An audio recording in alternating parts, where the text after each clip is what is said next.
এরপরে প্রশ্ন হলো, কথায় কথা দুষ্টমি করে স্ত্রী যদি স্বামীকে ভাই ডাকে, স্বামী যদি স্ত্রীকে বোন ডাকে, ভাই বোন ডাকাটা শরীয়তের দৃষ্টিতে জায়েজ নাকি না জায়েজ? আমাদের সমাজে মহব্বতের চোটে আমরা যে আরো কত কিছু করি। অনেকে এই কাম করে যে স্বামী তার স্ত্রীকে কি বলে, বোন ডাকে, আবার স্ত্রী তার স্বামীকে ভাই ডাকে। আবু দাউদের এক হাদিস থেকে আমরা জানতে পারি যে এক ব্যক্তি নবী করিম সাল্লাল্লাহু আলাইহি সাল্লামের যুগে তার সময় এরকম, তিনি পুরুষ ছিলেন, তার স্ত্রীকে তিনি বোন ডেকেছেন, হে বোন আমার, এরকম বলেছেন। তো এই ডাক শুনে নবী করিম সাল্লাল্লাহু আলাইহি সাল্লাম তাকে নিষেধ করেছেন যে এভাবে ডাকবা না। অতএব স্বামী স্ত্রী একে অন্যকে কি ডাকবে না, ভাই বোন বলে ডাকবে। যদি সন্তান থাকে তাহলে অমুকের বাপ অমুকের মা বলবে। কথার কথা ছেলের নাম আব্দুল্লাহ, তাহলে স্বামী তার স্ত্রীকে বলবে আব্দুল্লাহর মা, আর স্ত্রীও তার স্বামীকে বলবে কার বাপ, আব্দুল্লাহর বাপ। এটা হলো শ্রদ্ধা দেখানোর সবচেয়ে উত্তম এবং সাহাবীদের সুন্নাহ এটা। আর অন্য কোনো উপায়ে তো ডাকতে পারে না। আমাদের দেশে আপনার সাধারণত গ্রাম দেশে দেখা যায় এখনো মা চাচিদের মধ্যে এই প্রচলন আছে যে মুরব্বীদেরকে স্বামীদেরকে ডাকার সময় কি বলে, ওগো ওয়া, চিটাঙ্গে বলে ওয়া, ওগো বা অমুক বা শুনছেননি, মানে কিছু একটা ইঙ্গিত দিয়া বলে। তো নাম ধরা জায়েজ আছে কিনা সেটা আরেক বিষয়। নাম ধরা হাদিসের আলোকে কোনো নিষেধ বিষয় না, কিন্তু কোনো সমাজে বড়দেরকে নাম ধরাটা যদি বেয়াদবি মনে হয়, অসম্মান মনে হয়, তাহলে সেটা অবশ্যই করবে না। এটা ওরফের উপর নির্ভর করবে, প্রচলনের উপর নির্ভর করবে। কিন্তু খোলাসা কথা হলো স্বামী স্ত্রী একে অন্যকে ভাই বা বোন বলে ডাকবে না, ডাকা উচিত না। কিন্তু যদি ডাকে এর কারণে যে আবার বিবাহ ভেঙে যাবে ব্যাপারটা সেরকমও না, এরকম করা উচিত না, করলে বিবাহ ভাঙবে না। এরপরে প্রশ্ন হলো, যে কোনো অনুষ্ঠানে বিয়ে, বার্থডে, মিলাদ ইত্যাদিতে বাড়ির গেটের সামনে চেয়ার টেবিল বসিয়ে অতিথি থেকে টাকা বা উপহার নেওয়া সম্পর্কে শরীয়তের বিধান কি? এ সম্পর্কে আমরা বিভিন্ন সময় বলেছি ভাই। দাওয়াত দিয়া মানুষকে, বিয়ের দাওয়াত দিলেন, আকিকার দাওয়াত দিলেন, খাতনা হলো বাচ্চার সেটার অনুষ্ঠান করে দাওয়াত দিলেন, বা আরো যত দাওয়াত আছে, এসব দাওয়াত টাওয়াত দিয়ে এরপরে গেইটে চেয়ার টেবিল দিয়ে খাতা কলম নিয়ে একজন লোক বসাই দিলেন যে দাওয়াত খাইতে আসছেন, কি আনছেন আগে দিয়ে যান। এটাকে আমি সবসময় বলি, এটা হলো ভদ্র বেশে ডাকাতি। চুরি না, চুরি কিন্তু না, এটাকে চুরি বলা না। চুরিটা হয় গোপনে, চুরিটা হয় কি গোপনে। আপনি চেয়ার টেবিল বসিয়ে খাওয়ার দাওয়াত দিছেন, আপনি তো বলেন নাই যে এটা রেস্টুরেন্ট, টাকার বিনিময়ে রেস্ট, এটা তো বলেন নাই। আপনি বলছেন যে অলিমা, অলিমা বৌবা তমুক তমুক নাম দিয়া দাওয়াত দিচ্ছেন, আসেন সপরিবারে, আপনি আমন্ত্রিত। দাওয়াত দিয়া ডেকে এনে ডাকাতি, তো ডাকাতরাও এরকম করে না। কি বলেন, ডাকাতরা এরকম করে? খাওয়ার দাওয়াত দিয়ে এনে এরপরে টেবিল চেয়ার নিয়ে বলছেন কি আছেন বাইর করেন, এ তো ডাকাতের আচরণ। আরে ভাই, হোটেলও তো এর চাইতে ভালো। হোটেলে তো বেশিরভাগ হোটেলে খাওয়ার পরে বলে বিল কত হয়েছে, এত হয়েছে। আর এখানে খাওয়ার আগে আগে বিল দেন, পরে খাওয়া দাওয়া। 500 টাকা করে ফ্যামিলির 4 জন আসছেন, 2000 টাকা খাইলেন, আর দিতে হলো 5000 টাকা। এটা ডাকাতি না? খুব খারাপ এবং ঘৃণ্য একটা জিনিস। আমাদের সমাজের খুব বাজে একটা কালচার, এটা খুব বাজে কালচার। ভাই, আপনার সামর্থ্য নাই, আপনি দাওয়াত খাওয়ায়েন না। আপনাকে কে বলছে 500 মানুষ দাওয়াত খাওয়াইতে? আসলে তো দাওয়াত না, এটা হলো বিজনেস। অনেক লোকের এটা কি বিজনেস। হিসাব করে মোট খরচ হবে কত, দাওয়াত দেব কাকে, এসব কার্ড আবার যাকে তাকে খুব একটা দেয় না, কম। বেশিরভাগ বাইসা পয়সালা দেখে দেয়, ঠিক না? যে 1000 খাইয়া 5000 দিয়ে যাবে। খুবই নোংরা একটা জিনিস। বিশেষ করে যুবকদেরকে আমি সব সময় বলি, আপনাদের যাদের এখনো বিয়ে হয় নাই, জীবনের তরে পান করবেন যে আমার বিয়েতে এই সমস্ত ডাকাতি মার্কা কাজ, এই সমস্ত অভদ্রচিত কাজ আমার বিয়েতে আমি হতে দেব না। কেউ যদি হাদিয়া দিতে চায় আপনাকে, তাহলে তার জন্য চেয়ার টেবিল বসাইতে হবে নাকি? ভাতিজা বিয়ে করছো, আমি তোমার চাচা আসছি, বড় ভাই আসছি, এটা নাও খরচ করিও, আপনাকে দিতে পারে না সে? চেয়ার টেবিল বসাইয়া চাঁদাবাজি করা, এটা খুবই নিকৃষ্ট একটা কাজ। কিন্তু আমাদের দেশে এটা মানুষ করে, বুঝেও না যে নিকৃষ্ট কাজ, ঠিক না ভাই? ঠিক। অতএব যুবকরা প্রতিজ্ঞা করবেন তো ইনশাআল্লাহ যে এই সমস্ত হবে না। যতটুকু তৌফিক করলে ততটুকু খাওয়াবেন। আপনি অনেক বেশি খাওয়াইলেন, তার চাইতে 3 গুণ নিয়ে নিলেন, গরিব মানুষ অনেকে এই সমস্ত দাওয়াতের কার্ড পাইলে, মধ্যবিত্তের মানুষ যারা, তারা অনেক কষ্ট পায়। যাহারে কার্ড পাওয়া তো না, এটা হলো ডাকাতের নোটিশ পাওয়া। ডাকাতের নোটিশ বুঝেন? আগের যুগে না, এক সময় আমরা ছোটবেলায় শুনতাম ডাকাতরা চিঠি দিত, ছিল নি আপনাদের এলাকায়? ডাকাতরা চিঠি দিত না? চিঠি দিয়া ডাকাতি হইতো। এখন ওই ভার্সনটা আর একটু ভদ্রভাবে হয়তো চালু হয়েছে আমাদের সমাজে, যে বিয়ে উপলক্ষে অমুকের বৌভাত, অমুকের অলিমা, আপনার সপরিবারের দাওয়াত, তার মানে আপনি আসেন, খবর আছে, কি আছে নিয়ে আসেন, গেটে নেওয়া হবে। তাহলে এটা তো বিয়ের কার্ড না, এটা তো নোটিশ দিয়ে ডাকাতি করা। যুবকরা বাদ দিবেন তো ইনশাল্লাহ? ঠিক তো চিল্লায়া বলতেছেন, বিয়ের সময় কি করবেন সেটা তো আল্লাহ ভালো জানে। অতএব ঠিকঠাক বলে লাভ নাই, সমাজ পরিবর্তন করতে হবে। করবো তো ইনশাল্লাহ? আল্লাহ আমাদের তৌফিক দান করুন। এরপরে প্রশ্ন হলো, মোবাইল পকেটে নিয়ে বা সামনে রেখে নামাজ পড়া যাবে কিনা? মোবাইল অনেকে সামনে রেখে, যায় নামাজের সামনে রেখে নামাজ পড়েন, আবার অনেকে পকেটে রেখে নামাজ পড়েন। এ দুইটাই মৌলিকভাবে জায়েজ আছে, তবে শর্ত হলো যাতে মোবাইল আপনার নামাজে ডিস্টার্ব না করে। মোবাইল যদি এভাবে খুলে রেখে দেন আর কল আসে, তাহলে তো আপনি দেখবেন কে কল করছে, আপনার নামাজের মধ্যে মনোযোগ নষ্ট হবে কি হবে না? এই জন্য মোবাইল সাইলেন্ট করে বন্ধ করে এরপরে আপনি নিচে রাখেন বা পকেটে রাখেন, রাখতে পারেন, অথবা নিচে রাখলে উপর করে রাখবেন যাতে করে আপনার নামাজে ডিস্টার্ব না হয়। এরোপ্লেন মুড করে বা বন্ধ করে তারপর পকেটে রাখেন। এক কথায় সামনে রাখেন আর পকেটে রাখেন, নামাজের জন্য মনোযোগ নষ্ট না হয়। মোবাইল খোলা রেখে সামনে রাখছেন, বাজছে কল, এবার তো টিপ দিয়ে বন্ধও করতে পারেন না, আবার নামাজে মনোযোগ ধরে রাখতে পারেন না, নামাজটা নষ্ট হবে কি হবে না? অতএব মোবাইল যাতে নামাজ নষ্টের কারণ না হয়, সেই জন্য আপনাকে ব্যবস্থা গ্রহণ করতে হবে। সামনে রাখবেন না পকেটে রাখবেন সেটা আপনার ব্যাপার। নামাজে মনোযোগ যাতে নষ্ট না হয় সেদিকে খেয়াল করবেন। সামনে রাখলে অবশ্যই উপর করে রাখবেন, আর বন্ধ করে রাখলে তো কোনো কথাই নেই। এরপরে প্রশ্ন হলো, যেসব লাশ কবরে দাফন করা হয় না, যেমন পানিতে ডুবে মারা যায়, যার লাশের কোনো খবর থাকে না ইত্যাদি, তাদের কবরে আযাব হবে কিনা? খুব গুরুত্বপূর্ণ প্রশ্ন। কবরের আযাব এটা কি সত্য না অসত্য? আযাবুল কবরে হাক্কুন, কুরআন এবং হাদিস থেকে সুস্পষ্টভাবে প্রমাণিত। আহলুস সুন্নাহ ওয়াল জামাআতের আকীদা বিশ্বাস হলো, মানুষের মৃত্যুর পর কবরে তার সওয়াল জবাব হবে, প্রশ্ন উত্তর হবে। এই প্রশ্নোত্তর যেটা মুনকার নাকির ফেরেশতা করবেন প্রত্যেকটা মানুষকে, সবাইকে এই প্রশ্নোত্তরের মুখোমুখি করবেন, এটা হবে। এখন কথা হলো, কবরে যে ব্যক্তি শায়িত হয়েছে, স্বাভাবিক মৃত্যু হয়েছে, দাফন হয়েছে লাশ, তারটা তো বুঝে আসলো। পানিতে ডুবে মারা গেছে, তার তো কবরে যাওয়ারই সুযোগ হয় নাই, বাঘে খেয়ে ফেলেছে, বাঘের পেটে চলে গেছে, তার শরীরের সাথে মিশে গেছে, এই ব্যক্তির কিভাবে প্রশ্নোত্তর হবে?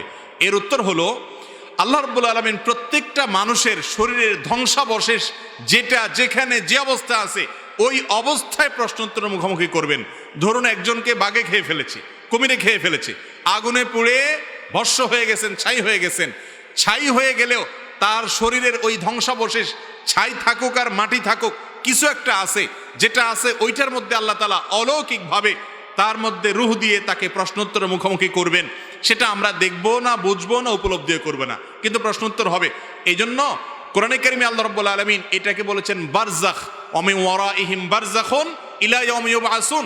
মৃত্যুর পরে কিয়ামত কায়েম হওয়ার আগে যে জগৎটা আছে, এই জগৎটাকে বলা হয়েছে বারজাখ, মানে আড়াল। সেই জগৎটা হলো আড়াল আখিরাতের জন্য, ওই জগৎটা পার হয়ে মানুষ আখিরাতে যাবে। সেই বারজাখের জগৎটাতে কেউ কবরে থাকতে পারে, কেউ বাঘের পেটে থাকতে পারে, কেউ কুমিরের পেটে থাকতে পারে, কেউ ছাই হয়ে থাকতে পারে, কেউ পানিতে পচে গলে পানির সাথে মিশে যেতে পারে। যে যেখানে তার ধ্বংসাবশেষ থাকুক না কেন, সেটাই হলো তার জন্য বারজাখী জীবন। কিভাবে প্রশ্নোত্তর সেশন করবেন? আল্লাহ রাব্বুল আলামিন যিনি শূন্য থেকে, নাপাক পানি থেকে মানুষকে সৃষ্টি করেছেন, তার জন্য অসম্ভব বলতে কিছুই নাই। এরপরে প্রশ্ন হলো, আপনি এক জায়গায় বলেছেন কাউকে দাঁড়িয়ে সম্মান প্রদর্শন করা যাবে না, অথচ এক মাহফিলে আপনি একজন বড় আলেম আসার পর দাঁড়িয়ে সম্মান করেছেন, এ বিষয়ে কি বলবেন? মাশাআল্লাহ, খুব সুন্দর এবং একেবারে যথোপযুক্ত প্রশ্ন। ভাইরা আমার, নবী করিম সাল্লাল্লাহু আলাইহি ওয়াসাল্লাম বিভিন্ন হাদিস থেকে সুস্পষ্টভাবে প্রমাণিত হয়, তিনি নিষেধ করেছেন যে কাউকে স্রেফ সম্মান দেখানোর জন্য দাঁড়িয়ে যাবে না। এটা অমুসলিমরা করে, তোমরা সেটা করবে না। সাহাবীদের মধ্যেই একজন সিনিয়র সাহাবী, তিনি শারীরিকভাবে কিছুটা অসুস্থ, তিনি আসার পর নবী করিম সাল্লাল্লাহু আলাইহি ওয়াসাল্লাম আবার নির্দেশ করেছেন, তোমরা দাঁড়িয়ে যাও এই সাহাবীর জন্য। দাঁড়িয়ে যাওয়া মানে সম্মান না, সম্মান দেখানোর জন্য না, দাঁড়িয়ে যাওয়া বলতে দাঁড়িয়ে গিয়ে তাকে হেল্প করো, ধরে বসাও। এই জন্য নবী করিম সাল্লাল্লাহু আলাইহি ওয়াসাল্লাম তার জন্য দাঁড়াতে বলেছেন। অতএব সম্মান প্রদর্শন করতে হবে, এ ব্যাপারে কোনো সন্দেহ নেই। বড়, মুরব্বী, আলেম ওলামা, এমনকি সমবয়স্ক সবার প্রতি সম্মান দেখাতে হবে কি হবে না? কাউকে অপমান করা যাবে না, সম্মান করা আবশ্যক, ইমানের দাবি, আখলাকের দাবি। কিন্তু সম্মান দেখাতে গিয়ে দাঁড়ানো না, এই পদ্ধতি ইসলামের না, এই পদ্ধতি অমুসলিমদের। নবী করিম সাল্লাল্লাহু আলাইহি ওয়াসাল্লাম নিষেধ করেছেন। আমার যে ঘটনার কথা বলা হচ্ছে, অনেকে দেখেছি এটা নিয়ে ভিডিও বানিয়েছেন এবং এটা নিয়ে অনেকে ট্রলবাজি করছেন। বাস্তবতা হলো যে আলেমের কথা বলা হচ্ছে, উনি এসেছেন, উনি আসার পর আমি আলোচনা ছেড়ে দিয়ে উঠে গিয়ে ওনাকে বসার জন্য অফার করেছি। তো উনি বলেছেন, ওই আওয়াজগুলো এখনো রেকর্ড আছে, উনি বলেছেন যে না, আমি আপনার ওয়াজ শোনার জন্য আসছি, আপনি বরং ওয়াজ করেন, আমি বসবো। তো উনি বসে গেলেন, তখন আমি আবার এসে বসে গেলাম। তাহলে দাঁড়ানোটা হলো ওনাকে চেয়ার ছেড়ে দিয়ে ওয়াজের অফার করার জন্য, ওইটা নিছক গতানুগতিক সম্মান দেখানোর জন্য না। কিন্তু আমরা কারোর সমালোচনা করতে হলে তার সত্যতা যাচাই বাছাই করার দরকার মনে করি না, কিছু একটা পাইলেই সেটা নিয়ে কি করি? সমালোচনা করি। আল্লাহ তাআলা আমাদেরকে হেদায়েত দান করুন। আর দ্বিতীয় কথা হলো যে আমার কথা এবং কাজে যদি কখনো মিল না থাকে, তাহলে সেটা আমার ত্রুটি মানুষ হিসাবে যদি থাকে, কখনো এরকম হয়, যদি কমন কথা ভবিষ্যৎ অগ্রিম বলে রাখলাম, যদি সত্য কথা কোরআন হাদিস থেকে শুনেন, জানেন, তাহলে সেটার উপর আমল করবেন। যদি সে আমলটা যিনি বলেছেন তার মধ্যে নাও থাকে, তারপরও সেটা আমল করবেন কি করবেন না? কথা যদি সত্য হয়, সঠিক হয়, তাহলে আমার কাজ কি করা? আমল করা। আল্লাহ আমাকে আমাদের তৌফিক দান করুন। এরপর প্রশ্ন হলো, আলসেমি ভাতা নামে একটা ভাতা এখন চলমান রয়েছে, প্রায় 100 থেকে 200 লোক সারাদিন কাজ করেন। প্রতিটি ওয়ার্ডে এনজিও সংস্থা প্রতিদিন কাজের মজুরি নির্ধারণ করে দিয়েছে জনপ্রতি 400 টাকা করে। দিন শেষে মজুররা মজুরি পায় 300 টাকা করে, কারণ দিন শেষে 400 টাকা মজুরি থেকে 100 টাকা জনপ্রতিদিন হাতে তুলে দিতে হয়, যা মাস শেষে 3 লক্ষ থেকে 6 লক্ষ টাকা হয়ে থাকে। অসহায় লোকেরা সারাদিন কাজ করে 100 টাকা। বুঝতে পেরেছি, প্রশ্ন পরিষ্কার। দেখুন, আমাদের সমাজে এই ধরনের কাজ শহরে গ্রামে সব জায়গায় কম বেশি হয়ে থাকে। যিনি কাজ ধরেন তিনি অনেক সময় দেখা যায় শ্রমিকদের কাছ থেকে কমিশন নিয়ে থাকেন। এই কমিশন নেওয়া, এটা যদি শুধুমাত্র তিনি কাজ ধরে দিয়ে কমিশন নেন এবং কাজ ধরার তার দায়িত্বে থাকে, যেমন কথার কথা, অনেক লোকের হাউস ড্রাইভার আছে বা কোম্পানির কর্মচারী আছেন, ওই কোম্পানির কর্মচারীর কাজই হলো মানুষকে, তার কাজের অংশ হলো অন্য মানুষকে কাজের জন্য নিয়ে আসা, নিয়োগ দেওয়া। সে সেখান থেকে আবার যদি তাদের কাছ থেকে মাসোহারা খায় বা তাদের কাছ থেকে কোনো সুবিধা গ্রহণ করে, এর নাম হলো ঘুষ। এর নাম হলো কি? আরে ঘুষ খাওয়া এটা পরিষ্কারভাবে হারাম। পরিষ্কারভাবে কি? এই ঘুষের ব্যাপারে নবী করিম সাল্লাল্লাহু আলাইহি ওয়াসাল্লাম অভিসম্পাত নাজিল করেছেন। ভাইরে, অন্যায়ভাবে যে টাকা খাবেন, মানুষের হক মেরে খাবেন, গরিব মানুষ কষ্ট করেছে সেখান থেকে 100 করে আপনি কমিশন খাইলেন, অথচ এটা আপনার দায়িত্ব, ডিউটি পালন করেছেন। আপনি ডিউটি পালন করে যে কমিশন খেলেন, আপনি যে হারাম খেলেন, এই হারামটা নিয়েও যেতে পারবেন না, এমনকি খেয়েও যেতে পারবেন না। খেয়ে যেতে পারবে? আমরা যত উপার্জন করি সব নিজে ভোগ করতে পারি? হাতে বুতে ভোগ করবে, হাতে বুতে, আপনি নিজে ভোগও করতে পারবেন না। অতএব এটা কোনো বুদ্ধিমান সুবিবেচক মানুষের কাজ হতে পারে না যে অন্যের জন্য, ছেলে মেয়ের পরিবারের জন্য আমি নিজে হারাম খাবো, হতে পারে না। আল্লাহ আমাদেরকে বুঝ হয় যেন সে তৌফিক দান করুন। এরপরে প্রশ্ন হলো, কথায় কথা দুষ্টমি করে স্ত্রী যদি স্বামীকে ভাই ডাকে, স্বামী যদি স্ত্রীকে বোন ডাকে, ভাই বোন ডাকাটা শরীয়তের দৃষ্টিতে জায়েজ নাকি না জায়েজ? আমাদের সমাজে মহব্বতের চোটে আমরা যে আরো কত কিছু করি, অনেকে এই কাম করে যে স্বামী তার স্ত্রীকে কি বলে? বোন ডাকে, আবার স্ত্রী তার স্বামীকে ভাই ডাকে।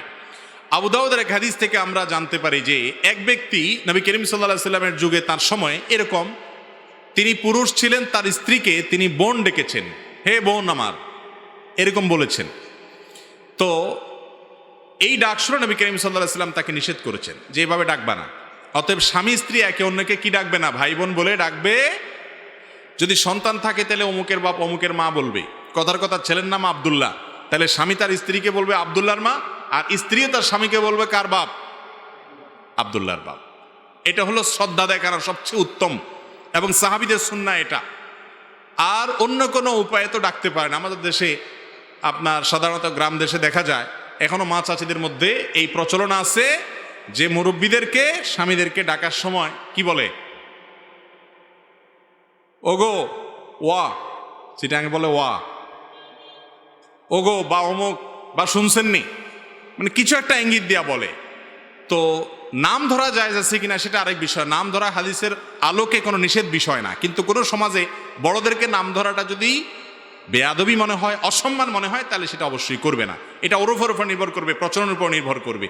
কিন্তু খোলাসা কথা হলো, স্বামী স্ত্রী একে অন্যকে ভাই বা বোন বলে ডাকবে না, ডাকা উচিত না। কিন্তু যদি ডাকে এর কারণে যে আবার বিবাহ ভেঙে যাবে ব্যাপারটা সেরকমও না, এরকম করা উচিত না, করলে বিবাহ ভাঙবে না।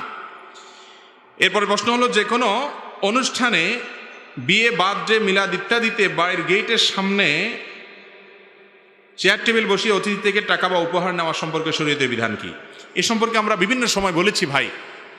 দাওয়াত দিয়া মানুষকে, বিয়ের দাওয়াত দিলেন, আকিকার দাওয়াত দিলেন, খাতনা হলো বাচ্চার, সেটার অনুষ্ঠান করে দাওয়াত দিলেন, বা আরও যত দাওয়াত আছে, এসব দাওয়াত টাওয়াত দিয়ে এরপরে গেইটে চেয়ার টেবিল দিয়ে খাতা কলম নিয়ে একজন লোক বসাই দিলেন যে দাওয়াত খাইতে আসছেন, কি আনছেন আগে দিয়ে যান। এটাকে আমি সবসময় বলি, এটা হলো ভদ্র বেশে ডাকাতি। চুরি না, চুরি কিন্তু না, এটাকে চুরি বলা যায়। চুরিটা হয় গোপনে, চুরিটা হয় কি গোপনে।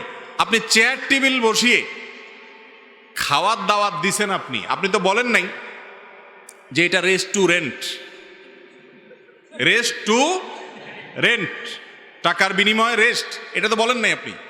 আপনি বলছেন যে অলিমা, হ্যাঁ অলিমা, বৌবা, তমুক তমুক নাম দিয়া দাওয়াত দিচ্ছেন, আসেন সপরিবারে, আপনি আমন্ত্রিত। দাওয়াত দিয়া ডেকে এনে ডাকাতি, তো ডাকাতরাও এরকম করে না। কি বলেন, ডাকাতরা এরকম করে? খাওয়ার দাওয়াত দিয়ে এনে এরপরে টেবিল চেয়ার নিয়ে বলছেন কি আছেন বাইর করেন, এ তো ডাকাতের আচরণ। আরে ভাই, হোটেলও তো এর চাইতে ভালো। হোটেলে তো বেশিরভাগ হোটেলে খাওয়ার পরে বলে বিল কত হয়েছে, এত হয়েছে। আর এখানে খাওয়ার আগে আগে বিল দেন, পরে খাওয়া দাওয়া। 500 টাকা করে ফ্যামিলির 4 জন আসছেন, 2000 টাকা খাইলেন, আর দিতে হলো 5000 টাকা। এটা ডাকাতি না? খুব খারাপ এবং ঘৃণ্য একটা জিনিস। আমাদের সমাজের খুব বাজে একটা কালচার, এটা খুব বাজে কালচার। ভাই, আপনার সামর্থ্য নাই, আপনি দাওয়াত খাওয়ায়েন না। আপনাকে কে বলছে 500 মানুষ দাওয়াত খাওয়াইতে? আসলে তো দাওয়াত না, এটা হলো বিজনেস। অনেক লোকের এটা কি বিজনেস। হিসাব করে মোট খরচ হবে কত, দাওয়াত দেব কাকে, এইসব কার্ড আবার যাকে তাকে খুব একটা দেয় না, কম। বেশিরভাগ বাইসা বাইসা পয়সালা দেখে দেখে দেয়, ঠিক না? যে 1000 খাইয়া 5000 দিয়ে যাবে। খুবই নোংরা একটা জিনিস। বিশেষ করে যুবকদেরকে আমি সব সময় বলি, আপনাদের যাদের এখনো বিয়ে হয় নাই, জীবনের তরে পণ করবেন যে আমার বিয়েতে এই সমস্ত ডাকাতি মার্কা কাজ, এই সমস্ত অভদ্রচিত কাজ আমার বিয়েতে আমি হতে দেব না। কেউ যদি হাদিয়া দিতে চায় আপনাকে, তাহলে তার জন্য চেয়ার টেবিল বসাইতে হবে নাকি? ভাতিজা বিয়ে করছো, আমি তোমার চাচা আসছি, বড় ভাই আসছি, এটা নাও, খরচ করিও, আপনাকে দিতে পারে না সে? চেয়ার টেবিল বসাইয়া চাঁদাবাজি করা, এটা খুবই নিকৃষ্ট একটা কাজ। কিন্তু আমাদের দেশে এটা মানুষ করে, বুঝেও না যে নিকৃষ্ট কাজ, ঠিক না? ঠিক। অতএব যুবকরা প্রতিজ্ঞা করবেন তো ইনশাআল্লাহ যে এই সমস্ত হবে না। যতটুকু তৌফিক করলে ততটুকু খাওয়াবেন। আপনি অনেক বেশি খাওয়াইলেন, তার চাইতে 3 গুণ নিয়ে নিলেন। গরিব মানুষ অনেকে এই সমস্ত দাওয়াতের কার্ড পাইলে, মধ্যবিত্তের মানুষ যারা, তারা অনেক কষ্ট পায়। যাহারে কার্ড পাওয়া তো না, এটা হলো ডাকাতের নোটিশ পাওয়া। ডাকাতের নোটিশ বুঝেন? আগের যুগে না, একসময় আমরা ছোটবেলায় শুনতাম ডাকাতরা চিঠি দিত, ছিল নি আপনাদের এলাকায়? ডাকাতরা চিঠি দিত না? চিঠি দিয়া ডাকাতি হইতো। এখন ওই ভার্সনটা আর একটু ভদ্রভাবে হয়তো চালু হয়েছে আমাদের সমাজে, যে বিয়ে উপলক্ষে অমুকের বৌভা, তমুকের অলিমা, আপনার সপরিবারে দাওয়াত, তার মানে আপনি আসেন, খবর আছে, কি আছে নিয়ে আসেন, গেটে নেওয়া হবে। তাহলে এটা তো বিয়ের কার্ড না, এটা তো নোটিশ দিয়ে ডাকাতি করা। যুবকরা বাদ দিবেন তো ইনশাআল্লাহ? ঠিক তো চিল্লায়া বলতেছেন, বিয়ের সময় কি করবেন সেটা তো আল্লাহ ভালো জানে। অতএব ঠিকঠাক বলে লাভ নাই, সমাজ পরিবর্তন করতে হবে। করবো তো ইনশাআল্লাহ, আল্লাহ আমাদের তৌফিক দান করুন। এরপরে প্রশ্ন হলো, মোবাইল পকেটে নিয়ে বা সামনে রেখে নামাজ পড়া যাবে কিনা? মোবাইল অনেকে সামনে রেখে, যায় নামাজের সামনে রেখে নামাজ পড়েন, আবার অনেকে পকেটে রেখে নামাজ পড়েন। এ দুইটাই মৌলিকভাবে জায়েজ আছে, তবে শর্ত হলো যাতে মোবাইল আপনার নামাজে ডিস্টার্ব না করে। মোবাইল যদি এভাবে খুলে রেখে দেন আর কল আসে, তাহলে তো আপনি দেখবেন কে কল করছে, আপনার নামাজের মধ্যে মনোযোগ নষ্ট হবে কি হবে না? এই জন্য মোবাইল সাইলেন্ট করে, বন্ধ করে, এরপরে আপনি নিচে রাখেন বা পকেটে রাখেন, রাখতে পারেন। অথবা নিচে রাখলে উপর করে রাখবেন, যাতে করে আপনার নামাজে ডিস্টার্ব না হয়। এরোপ্লেন মুড করে বা বন্ধ করে তারপর পকেটে রাখেন। এক কথায় সামনে রাখেন আর পকেটে রাখেন, নামাজের জন্য মনোযোগ নষ্ট না হয়। মোবাইল খোলা রেখে সামনে রাখছেন, বাজছে কল, এবার তো টিপ দিয়ে বন্ধও করতে পারেন না, আবার নামাজে মনোযোগ ধরে রাখতে পারেন না, নামাজটা নষ্ট হবে কি হবে না?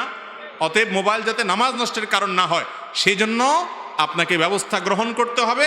সামনে রাখবেন না পকেটে রাখবেন সেটা আপনার ব্যাপার। নামাজে মনোযোগ যাতে নষ্ট না হয় সেদিকে খেয়াল করবেন। সামনে রাখলে অবশ্যই উপর করে রাখবেন, আর বন্ধ করে রাখলে তো কোনো কথাই নেই। এরপরে প্রশ্ন হলো, যেসব লাশ কবরে দাফন করা হয় না, যেমন পানিতে ডুবে মারা যায়, যার লাশের কোনো খবর থাকে না ইত্যাদি, তাদের কবরে আযাব হবে কিনা? খুব গুরুত্বপূর্ণ প্রশ্ন। কবরের আযাব এটা কি সত্য না অসত্য? আযাবুল কবর হাক্কুন, কুরআন এবং হাদিস থেকে সুস্পষ্টভাবে প্রমাণিত। আহলুস সুন্নাহ ওয়াল জামাআতের আকীদা বিশ্বাস হলো মানুষের মৃত্যুর পর কবরে তার সওয়াল জবাব হবে, প্রশ্ন উত্তর হবে। এই প্রশ্নোত্তর যেটা মুনকার নাকির ফেরেশতা করবেন প্রত্যেকটা মানুষকে, সবাইকে এই প্রশ্নোত্তরের মুখোমুখি করবেন, এটা হবে। এখন কথা হলো, কবরে যে ব্যক্তি শায়িত হয়েছে, স্বাভাবিকভাবে মৃত্যু হয়েছে, দাফন হয়েছে লাশ, তারটা তো বুঝে আসলো। পানিতে ডুবে মারা গেছে, তার তো কবরে যাওয়ারই সুযোগ হয় নাই, বাঘে খেয়ে ফেলেছে, বাঘের পেটে চলে গেছে, তার শরীরের সাথে মিশে গেছে, এই ব্যক্তির কিভাবে প্রশ্নোত্তর হবে? এর উত্তর হলো, আল্লাহ রাব্বুল আলামিন প্রত্যেকটা মানুষের শরীরের ধ্বংসাবশেষ যেটা যেখানে যে অবস্থা আছে ওই অবস্থায় প্রশ্নোত্তরের মুখোমুখি করবেন। ধরুন একজনকে বাঘে খেয়ে ফেলেছে, কুমিরে খেয়ে ফেলেছে, আগুনে পুড়ে ভস্ম হয়ে গেছেন, ছাই হয়ে গেছেন। ছাই হয়ে গেলেও তার শরীরের ওই ধ্বংসাবশেষ, ছাই থাকুক আর মাটি থাকুক, কিছু একটা আছে, যেটা আছে ওইটার মধ্যে আল্লাহ তাআলা অলৌকিকভাবে তার মধ্যে রূহ দিয়ে তাকে প্রশ্নোত্তরের মুখোমুখি করবেন। সেটা আমরা দেখবো না, বুঝবো না, উপলব্ধিও করবো না, কিন্তু প্রশ্নোত্তর হবে। এই জন্য কোরআনে কারিমে আল্লাহ রাব্বুল আলামিন এটাকে বলেছেন বারজাখ, ওমিন ওয়ারাইহিম বারজাখুন ইলা ইয়াউমি ইউবআসুন। মৃত্যুর পরে কিয়ামত কায়েম হওয়ার আগে যে জগৎটা আছে এই জগৎটাকে বলা হয়েছে বারজাখ, মানে আড়াল। সেই জগৎটা হলো আড়াল আখিরাতের জন্য, ওই জগৎটা পার হয়ে মানুষ আখিরাতে যাবে। সেই বারজাখের জগৎটাতে কেউ কবরে থাকতে পারে, কেউ বাঘের পেটে থাকতে পারে, কেউ কুমিরের পেটে থাকতে পারে, কেউ ছাই হয়ে থাকতে পারে, কেউ পানিতে পচে গলে পানির সাথে মিশে যেতে পারে। যে যেখানে তার ধ্বংসাবশেষ থাকুক না কেন, সেটাই হলো তার জন্য বারজাখী জীবন। কিভাবে প্রশ্নোত্তর সেশন করবেন? আল্লাহ রাব্বুল আলামিন যিনি শূন্য থেকে, নাপাক পানি থেকে মানুষকে সৃষ্টি করেছেন, তার জন্য অসম্ভব বলতে কিছুই নাই। এরপরে প্রশ্ন হলো, আপনি এক জায়গায় বলেছেন কাউকে দাঁড়িয়ে সম্মান প্রদর্শন করা যাবে না, অথচ এক মাহফিলে আপনি একজন বড় আলেম আসার পর দাঁড়িয়ে সম্মান করেছেন, এ বিষয়ে কি বলবেন? মাশাআল্লাহ, খুব সুন্দর এবং একেবারে যথোপযুক্ত প্রশ্ন। ভাইরা আমার, নবী করিম সাল্লাল্লাহু আলাইহি ওয়াসাল্লাম বিভিন্ন হাদিস থেকে সুস্পষ্টভাবে প্রমাণিত হয়, তিনি নিষেধ করেছেন যে কাউকে স্রেফ সম্মান দেখানোর জন্য দাঁড়িয়ে যাবে না। এটা অমুসলিমরা করে, তোমরা সেটা করবে না। সাহাবীদের মধ্যেই একজন সিনিয়র সাহাবী, তিনি শারীরিকভাবে কিছুটা অসুস্থ, তিনি আসার পর নবী করিম সাল্লাল্লাহু আলাইহি ওয়াসাল্লাম আবার নির্দেশ করেছেন, তোমরা দাঁড়িয়ে যাও এই সাহাবীর জন্য। দাঁড়িয়ে যাওয়া মানে সম্মান না, সম্মান দেখানোর জন্য না, দাঁড়িয়ে যাওয়া বলতে দাঁড়িয়ে গিয়ে তাকে হেল্প করো, ধরে বসাও। এই জন্য নবী করিম সাল্লাল্লাহু আলাইহি ওয়াসাল্লাম তার জন্য দাঁড়াতে বলেছেন। অতএব সম্মান প্রদর্শন করতে হবে, এ ব্যাপারে কোনো সন্দেহ নেই। বড় মুরব্বী, আলেম ওলামা, এমনকি সমবয়স্ক, সবার প্রতি সম্মান দেখাতে হবে, কি হবে না? কাউকে অপমান করা যাবে না, সম্মান করা আবশ্যক, ইমানের দাবি, আখলাকের দাবি। কিন্তু সম্মান দেখাতে গিয়ে দাঁড়ানো না, এই পদ্ধতি ইসলামের না, এই পদ্ধতি অমুসলিমদের। নবী করিম সাল্লাল্লাহু আলাইহি ওয়াসাল্লাম নিষেধ করেছেন। আমার যে ঘটনার কথা বলা হচ্ছে, অনেকে দেখেছি এটা নিয়ে ভিডিও বানিয়েছেন এবং এটা নিয়ে অনেকে ট্রলবাজি করছেন। বাস্তবতা হলো যে আলেমের কথা বলা হচ্ছে, উনি এসেছেন, উনি আসার পর আমি আলোচনা ছেড়ে দিয়ে উঠে গিয়ে ওনাকে বসার জন্য অফার করেছি। তো উনি বলেছেন, ওই আওয়াজগুলো এখনো রেকর্ড আছে, উনি বলেছেন যে না, আমি আপনার ওয়াজ শোনার জন্য আসছি, আপনি বরং ওয়াজ করেন, আমি বসবো। তো উনি বসে গেলেন, তখন আমি আবার এসে বসে গেলাম। তাহলে দাঁড়ানোটা হলো ওনাকে চেয়ার ছেড়ে দিয়ে ওয়াজের অফার করার জন্য, ওইটা নিছক গতানুগতিক সম্মান দেখানোর জন্য না। কিন্তু আমরা কারোর সমালোচনা করতে হলে তার সত্যতা যাচাই বাছাই করার দরকার মনে করি না, কিছু একটা পাইলেই সেটা নিয়ে কি করি? সমালোচনা করি। আল্লাহ তাআলা আমাদেরকে হেদায়েত দান করুন। আর দ্বিতীয় কথা হলো যে আমার কথা এবং কাজে যদি কখনো মিল না থাকে, তাহলে সেটা আমার ত্রুটি মানুষ হিসাবে যদি থাকে, কখনো এরকম হয়, যদি কমন কথা ভবিষ্যৎ অগ্রিম বলে রাখলাম, যদি সত্য কথা কোরআন হাদিস থেকে শুনেন, জানেন, তাহলে সেটার উপর আমল করবেন। যদি সে আমলটা যিনি বলেছেন তার মধ্যে নাও থাকে, তারপরও সেটা আমল করবেন কি করবেন না। কথা যদি সত্য হয়, সঠিক হয়, তাহলে আমার কাজ কি করা? আমল করা। আল্লাহ আমাকে আমাদের তৌফিক দান করুন। এরপরে প্রশ্ন হলো, আলসেমি ভাতা নামে একটা ভাতা এখন চলমান রয়েছে। প্রায় 100 থেকে 200 লোক সারাদিন কাজ করেন। প্রতিটি ওয়ার্ডে এনজিও সংস্থা প্রতিদিন কাজের মজুরি নির্ধারণ করে দিয়েছে জনপ্রতি 400 টাকা করে। দিন শেষে মজুররা মজুরি পায় 300 টাকা করে, কারণ দিন শেষে 400 টাকা মজুরি থেকে 100 টাকা জনপ্রতিনিধির হাতে তুলে দিতে হয়, যা মাস শেষে 3 লক্ষ থেকে 6 লক্ষ টাকা হয়ে থাকে। অসহায় লোকেরা সারাদিন কাজ করে 100 টাকা। বুঝতে পেরেছি, প্রশ্ন পরিষ্কার। দেখুন, আমাদের সমাজে এই ধরনের কাজ শহরে গ্রামে সব জায়গায় কম বেশি হয়ে থাকে। যিনি কাজ ধরেন তিনি অনেক সময় দেখা যায় শ্রমিকদের কাছ থেকে কমিশন নিয়ে থাকেন। এই কমিশন নেওয়া, এটা যদি শুধুমাত্র তিনি কাজ ধরে দিয়ে কমিশন নেন এবং কাজ ধরার তার দায়িত্বে থাকে, যেমন কথার কথা অনেক লোকের হাউস ড্রাইভার আছে বা কোম্পানির কর্মচারী আছেন, ওই কোম্পানির কর্মচারীর কাজই হলো মানুষকে, তার কাজের অংশ হলো অন্য মানুষকে কাজের জন্য নিয়ে আসা, নিয়োগ দেওয়া। সে সেখান থেকে আবার যদি তাদের কাছ থেকে মাসোহারা খায় বা তাদের কাছ থেকে কোনো সুবিধা গ্রহণ করে, এর নাম হলো ঘুষ। এর নাম হলো কি? আরে ঘুষ খাওয়া এটা পরিষ্কারভাবে হারাম। পরিষ্কারভাবে কি? এই ঘুষের ব্যাপারে নবী করিম সাল্লাল্লাহু আলাইহি ওয়াসাল্লাম অভিসম্পাত নাজিল করেছেন। ভাইরে, অন্যায়ভাবে যে টাকা খাবেন, মানুষের হক মেরে খাবেন, গরিব মানুষ কষ্ট করেছে সেখান থেকে 100 করে আপনি কমিশন খাইলেন, অথচ এটা আপনার দায়িত্ব, ডিউটি পালন করেছেন। আপনি ডিউটি পালন করে যে কমিশন খেলেন, আপনি যে হারাম খেলেন, এই হারামটা নিয়েও যেতে পারবেন না, এমনকি খেয়েও যেতে পারবেন না। খেয়ে যেতে পারবে? আমরা যত উপার্জন করি সব নিজে ভোগ করতে পারি? হাতে বুতে ভোগ করবে, হাতে বুতে। আপনি নিজে ভোগও করতে পারবেন না। অতএব এটা কোনো বুদ্ধিমান সুবিবেচক মানুষের কাজ হতে পারে না যে অন্যের জন্য, ছেলে মেয়ের পরিবারের জন্য আমি নিজে হারাম খাবো, হতে পারে না। আল্লাহ আমাদেরকে বুঝ হয় যেন সে তৌফিক দান করুন।